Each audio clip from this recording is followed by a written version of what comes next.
Normal. Okay, magandang umaga po sa ating lahat. So, araw ng Martes, ang ating topic, fire prevention.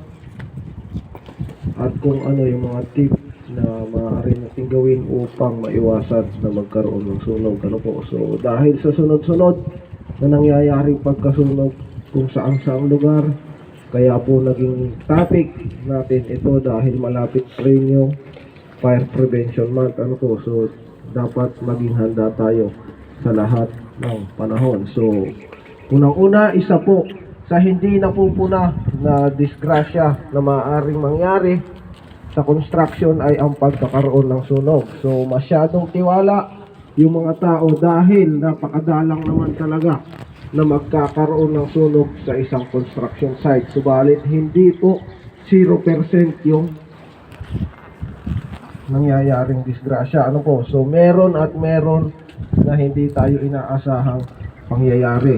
Ano po? So, merong mga dapat tandaan upang maiwasan yung ating mga disgrasyang mangyayari na ganyan. So, unang-una, lalong-lalo na po sa mga gumagawa ng hot work activities, siguraduhin po na meron kayong maayos na lugar gawaan. So, unang-una, kung minimal yung inyong gagawin, pwede naman po dyan sa loob ng site. Pero kung prefabricated na pwedeng dalhin sa site, mas magandang dito na lang sa tempasil o kaya sa mga fabrication area gagawin. Dahil po, mas malaki yung tsansa na tayo ay magtitigil trabaho kung ang masusunog ay yung mismong building natin. Ano po? So, dapat nating i-clear. Kung hindi talaga maiiwasan, i-clear yung mga lugar na maaari nating galawan. Tanggalin yung mga light materials, yung mga maaaring magliyab kagaya ng basyo ng gasolina, yung basyo ng thinner, pintura. Nangyari na po yan sa Okada dati sa project namin dahil lang sa isang filter ng Yose. Hinulog sa lata ng pintura. Ano po, 1/4 yung nasunog. Ano po, so hindi dapat na binabaliwala lang po yung paninigarilyo. So kaya iyan binawal at ang kapalit ay pagkatanggal dahil po mas malaki yung mawawala sa kumpanya kung sakali na magkaroon ng sunog. Ano po, kaya meron tayong itinalaga na smoking area, doon lamang po pwedeng manigarilyo. At pasuyo rin ako yung naninigarilyo dito sa likod. Alam pong kilala yon ng mga nagpapahinga dito. Ano po? So, wag na ninyo silang konsintihin pa. Dahil marami po tayong materyales na pwedeng magliyab dyan. Kagaya ng mga tolda. Yung iba naglalagay pa dyan ng mga materyales nila na gagamitin pa kinabukasan. Itinatago dyan. Ano po? So, pwedeng magliyab. At ito pong mga tempasil natin sama-samang masusunog. Ano po? So, iwasan na manigarilyo kung saan-saan. Hindi po sabi-sabi lamang yung pagbabawal na manigarilyo kung saan-saan. Ano po? Mas malaking dagok po sa atin kung magbaback to zero tayo dahil papunta na tayo ng 14 million safe man hour. Ingatan po natin yon. Malinaw po?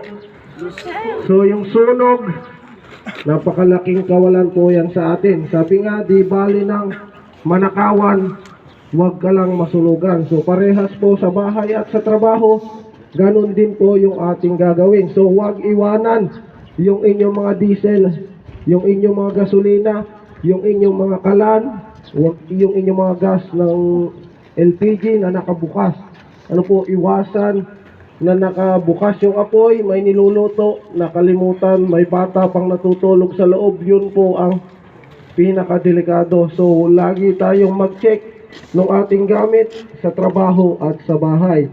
So, pagka tayo po ay may gagawin, kung maaari, kung alam natin pwede nating makalimutan, patayin na po natin yung gas o kaya naman, huwag na po nating ibilin sa mga bata. Malinaw po? Dahil merong hindi kayang gawin yung bata, lalong-lalo na pag sumiklab yung ginigisa na may mantika, maaari po na magliyab yung ibang mga gamit natin. So, hindi lang sa trabaho yung maaaring magkaroon ng sunog, pati po sa ating mga tahanan. So, unang-una, Pag nagkaroon po ng sunog na ang meron ay pintura, gasolina at langis, iwasan po na magsaboy ng tubig. Maaari po kung wala tayong fire extinguisher, ang gamitin buhangin o kaya naman yung basang tela. Huwag na huwag po kayo magsasaboy ng tubig dahil lalo pong lalakas yung apoy dahil biglang sisiklab yan dahil sa evaporation ng tubig. Ano po, dahil merong hydrogen yung tubig, tsaka oxygen, pag sinaboy mo yan sa apoy, lalagablab yan ng malakas. Malinaw po. So, yung hydrogen at oxygen, parehas po yan.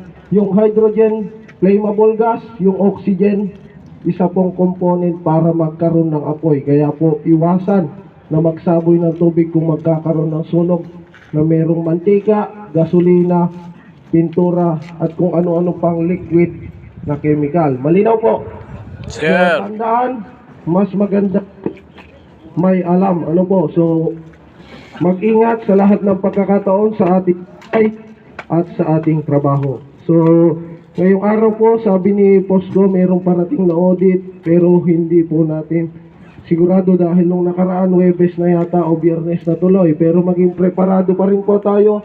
Cable management, scaffolding, working at heights, PPE, hot works. Ano po, so yung mga inspection ng power tools at yung mga panel boxes, electrician, pasuyo. So lahat po tayo kailangan siguraduhin natin na ligtas yung ating lugar gawaan upang manatili tayong ligtas sa lahat ng pagkakataon. So yun lang po, magandang umaga.